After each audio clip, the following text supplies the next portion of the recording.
it's Alex and Francis here Welcome to another episode of Financial Accounting Tutorials. about investments part 2. So without much further ado, let's get started.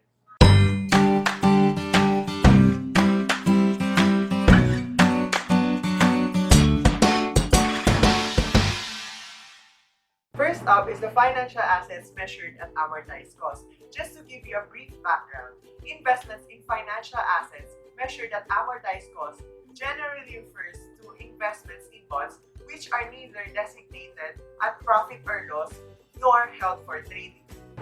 Bond investments may be on government-issued bonds such as treasury bonds or may be issued by private corporations such as corporate bonds. So these bonds are disclosed in the notes. However, it depends on the circumstance.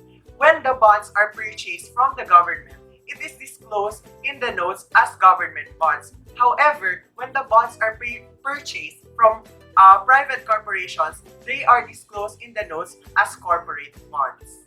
The reason for such disclosure is that it is to enable users to assess the related risk on such investments because generally private bonds are more risky than the government bonds. Now let's go to the specifics. What are bonds? Bonds are long-term debt instruments similar to term loans. However, the difference is that the bonds are issued usually to the public and they are sold to many investors. Now let's go to bond indenture. What is this bond indenture? Bond indenture is a contractual agreement between the issuer and the bondholders. It contains the restrictive covenants intended for the issuer to refrain from doing actions contrary to the interests of the bondholder. A trustee, often a bank, is appointed to ensure compliance. Now we already know some of the specific information about bonds. I will be discussing to you about the different types of bonds and also Francis. So there are different types of bonds, such as the term bonds. We also have the serial bonds. Next is we have the registered bonds. We have the coupon bonds. We have the zero coupon bonds. We have the callable bonds. And of course, lastly, the convertible bonds.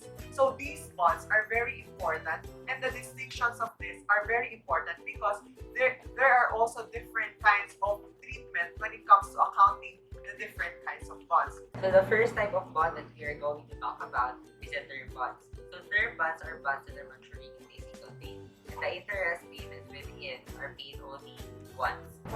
The second type of bonds is what we call the serial bonds.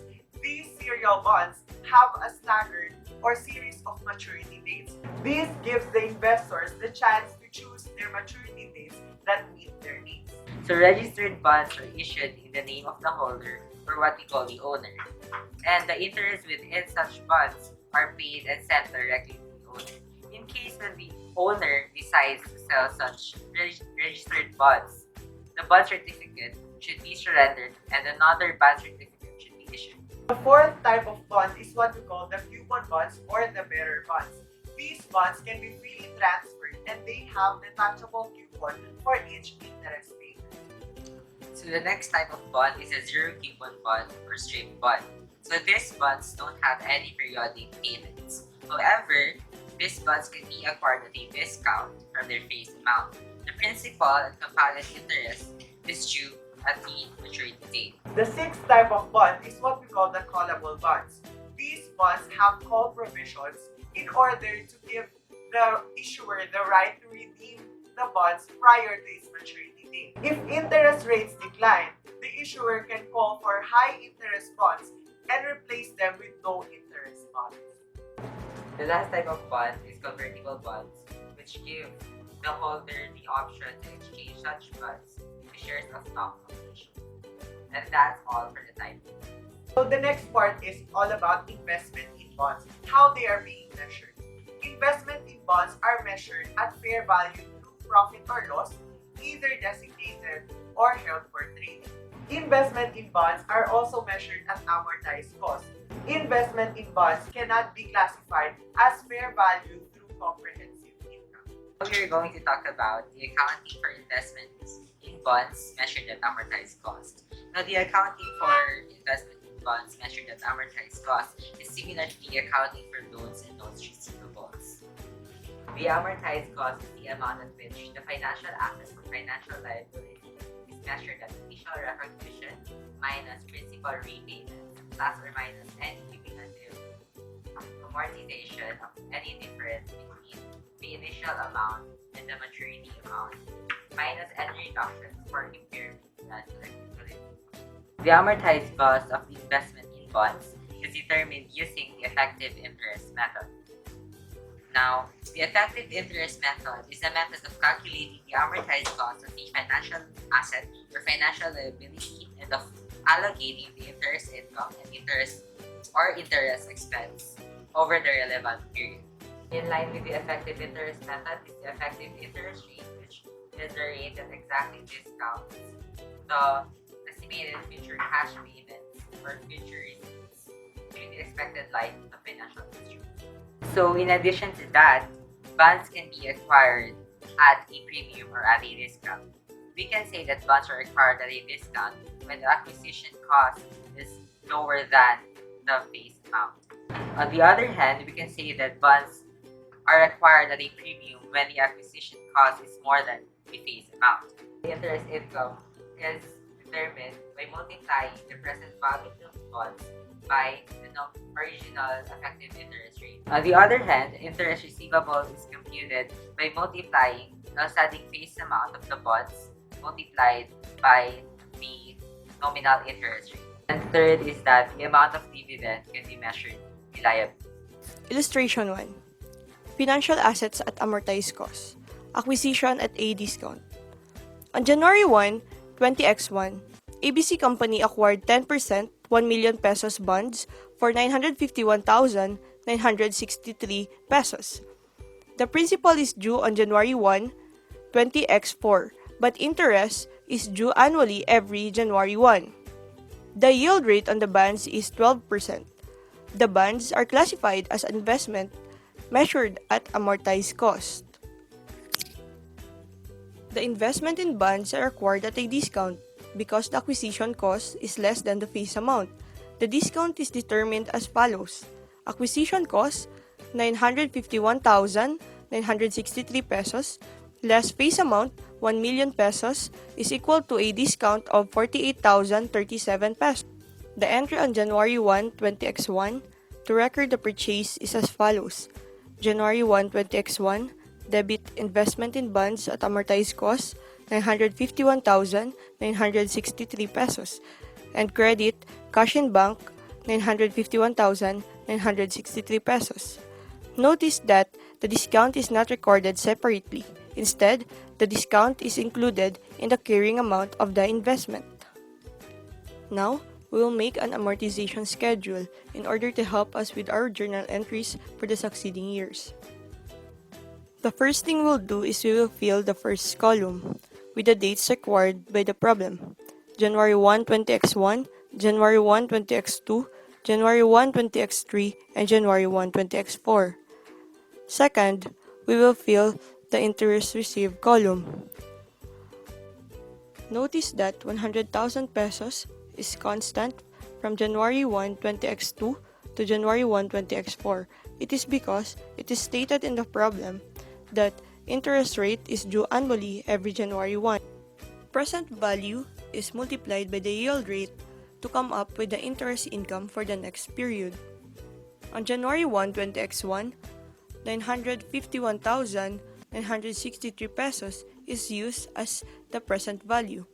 This value is multiplied by 12% as the yield rate given in the problem. So 951,963 pesos times 12% is equal to 114,236 pesos. This will represent the interest income on January 1, 20X2. The interest income is to be deducted from the interest received of the same period. So on January 1, 20X2, 100,000 pesos minus 114,236 pesos is equal to an amortization of 14,236 pesos. The amortization is to be added to the present value of the previous period to come up with the present value of the current period. So 14,236 pesos plus 951,963 pesos is equal to 966,199 pesos. 966,199 pesos times 12% is equal to 115,944 pesos. This amount will be deducted from the interest received of the same period, which is 100,000 pesos. It will result to an amortization of 15,944 pesos. 966,199 pesos plus 15,944 pesos is equal to the present value of the present period, which is 982,143 pesos.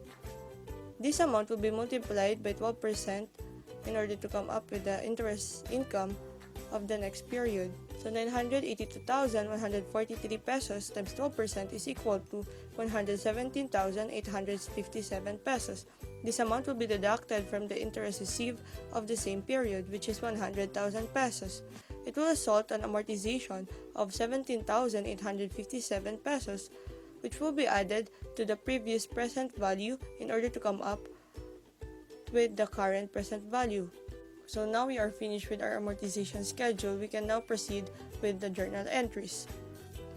The entry on December 31, 20x1 to record accrued interest is as follows. Debit interest receivable 100,000 pesos and investment in bonds at amortized cost 14,236 pesos and credit interest income 114,236 pesos. The entry on January 1, 20x2 to record the collection of interest is debit cash on hand 100,000 and credit interest receivable 100,000. On December 31, 20x2, the entries are debit interest receivable 100,000, investment in bonds at amortized cost 15,944 pesos, and credit interest income of 115,944 pesos. On January 1, 20x3, record debit cash on hand 100,000 pesos and credit interest receivable 100,000 pesos. On December 31, 20x3, the entries are debit interest receivable 100,000 pesos and investment in bonds at amortized cost 17,857 pesos and credit interest income 117,857 pesos. On January 1, 20x4, debit cash on hand 100,000 pesos and credit interest receivable 100,000 pesos. And the last entry is on January 1, 20x4, debit cash on hand 1 million pesos and credit investment in bonds at amortized cost 1 million pesos. Note that at maturity date, the carrying amount of the bonds is equal to the face amount. Thus, when the bonds are settled, the investment account is simply credited at face amount equal to the cash received for the principal. That's all. Thank you for watching. If you have any questions, clarifications, or whatsoever, just comment down below and we will try our best to answer your questions. And if you like this video, give us a thumbs up. And don't forget to subscribe to our channel for more videos and for more tutorials. So, this has been Alex. Francis. Goodbye, everyone.